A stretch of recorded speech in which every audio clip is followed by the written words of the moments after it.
మా ప్రతి తెలుగు నటులకు అమ్మ. 25 సంవత్సరాలుగా మేమందరం సాధారణ సభ్యులుగా పనిచేస్తూ వచ్చాం.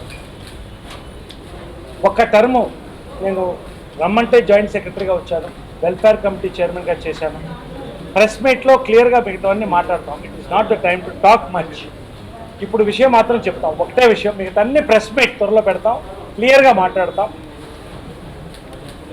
మాలో సాధారణంగా ఎన్నికలు మేము కోరుకోము, ఎందుకంటే అందరూ ఒకటే కుటుంబం.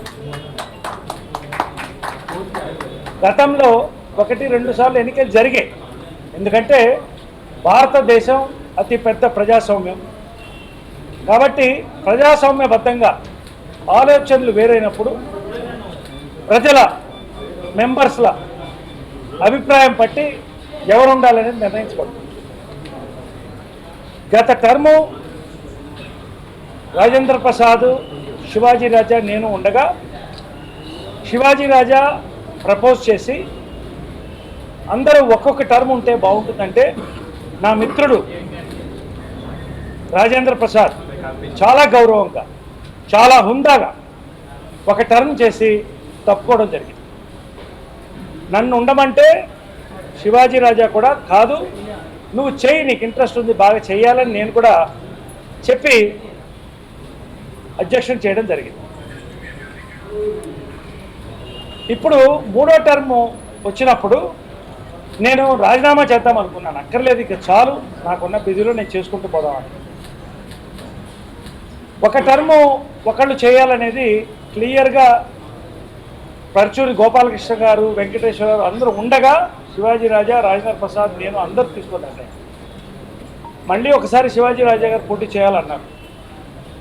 నాకేం అభ్యంతరం లేదు, కానీ 100 మంది మెంబర్స్ నాకు ఫోన్ చేసి ఒక్క టర్ము మీ కుటుంబం లక్షల రూపాయలు డొనేట్ చేయడమే కాకుండా ఇప్పుడు మాకు అండగా ఉంది, మిమ్మల్ని ఒక్కసారి మేము చూడాలని చెప్పి వాళ్ళు చూస్తున్నారు. ఉన్నటువంటి ఒక ప్రభంజనం 100ల కొద్ది ఫోన్లు నాకు రావడం జరిగింది. నేను ఎప్పుడు పదవుల కోసం పాకులాడింది లేదు, బిరుదుల కోసం పాకులాడింది లేదు, పని కోసం పాకులాడతాను. మిగతావన్నీ నేను ప్రెస్ మీట్లో మాట్లాడతాను. ఈ టర్మ్లో అందరు నిర్ణయం పట్టి సరైన అంగీకరించాను. పెద్దలు అందరూ దాదాపుగా అందరూ ఒక ఆశీర్వాదం ఉంది, అందరూ మీ వెంట ఉన్నామన్నారు. మెంబర్స్ పెద్ద ఎత్తున మిమ్మల్ని గెలిపిస్తాం, మీరు రావాలని కోరుతున్నారు. ఇప్పటికి కూడా యునానిమస్ అనేది మేము కోరుకుంటున్నాం. ఎన్నికలు తప్పదు కాబట్టి ప్రజాస్వామ్య పద్ధతిలో పోతున్నాం. మాకు ఎటువంటి యుద్ధాలు, గొడవలు, గోలలు, కాంట్రవర్సీస్కు పోదలుచుకోలే. గత టర్మ్ గురించి అసలు మాట్లాడదలుచుకోలేదు. అయితే నేను ఫస్ట్ వెళ్ళి సంప్రదించింది ఈ దంపతులు, రాజశేఖరన్ జీవితం. వాళ్ళిద్దరూ చాలామంది చెప్పుకుంటారు, అన్నం పెట్టినటువంటి దంపతులు. ఎంతోమంది కార్మికులకు కానీ, కళాకారులకు కానీ ప్రజల మధ్యన ఉండి ఇటు రాజకీయంగా కానీ ఇటు సామాజిక పరంగా ప్రజల కోసం పనిచేసినటువంటి వ్యక్తులు. కాకుండా వీళ్ళిద్దరు నా బాల్యమిత్రులు, తన నా చెల్లెలతో సమానం. కాబట్టి రాజశేఖర్ని నేను అడిగాను, మీ ఆవిడని 26 సంవత్సరాల్లో గతసారి నా బాధ ఏంటంటే జయసుధా గారు లాంటి ఉన్నటువంటి వ్యక్తిని ఓడిపోవడం జరిగింది. ఇలా కాకుండా ఐకమత్యంగా ఒక మహిళా జనరల్ సెక్రటరీని నేను నిలబెడతాను, నువ్వు అవకాశం ఇస్తే.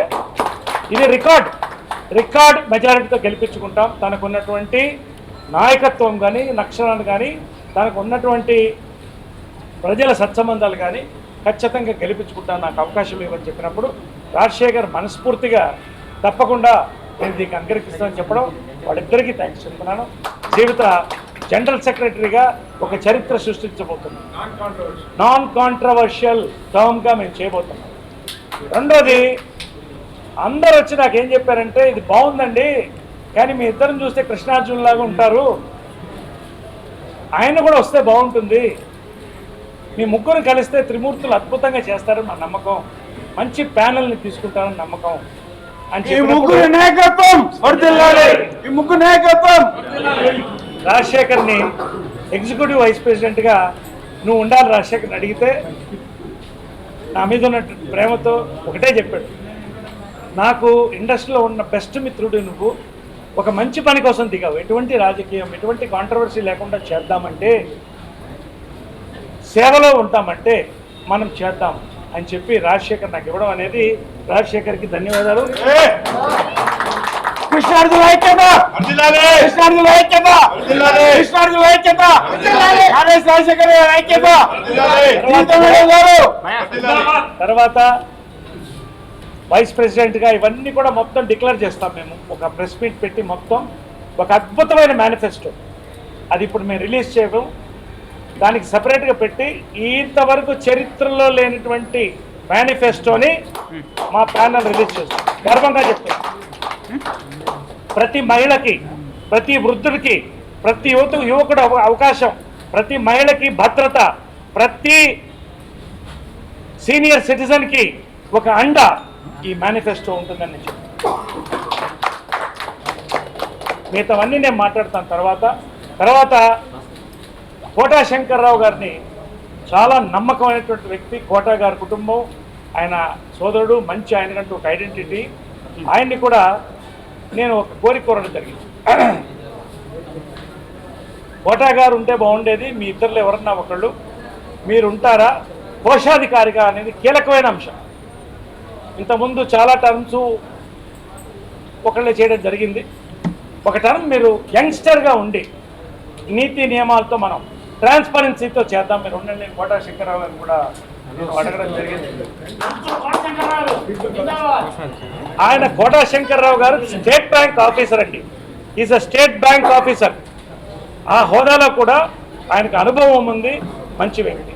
ప్యానల్లో ప్రతి వాళ్ళు కూడా, మాణిక్ కానీ, హర్నాథ్ కానీ, అందరు కూడా, శ్రీనివాసులు గారి, ప్రతి ఒక్కరు పేరున్న టార్జాన్, వీళ్ళందరూ కూడా ఉన్నారు. ఆలీ గారు మన ప్యానల్లోకి వచ్చారు, శివబాలాజీ వచ్చారు, చాలామంది యూత్ వచ్చారు. అన్ని పేర్లు, చాలా ప్యానల్ ఓవర్ఫ్లో అవుతుంది. మాకు ఎక్సెస్లో ఉన్నాము, మంచి పీపుల్ని. మేము ఒకటే కాంట్రవర్సీ లేని టర్మ్ని చక్కగా మర్చిపోలేని టర్మ్కి మీకు అందిస్తాము. దీని డీటెయిల్స్ అంతా మేము ప్రెస్ మీట్లో మాట్లాడతాం, ఎందుకంటే నేను మాట్లాడదలుచుకోలేదు. ఇప్పుడు election date is 10th of March from morning to evening 5. That will the election date. అందరు కూడా ఈసారి అత్యధికంగా వచ్చి ఓటేయాలని చెప్పి, ఒక కొత్త టర్మ్కి మీరు ఇవ్వాలని చెప్పి నేను కోరుతున్నాను. Hi, this is Isha Reba. నేను మీ getup Srinu. This is Shyamla. This is Yashwant here. Subscribe Mana Stars. Subscribe to Mana Stars. Subscribe to Mana Stars.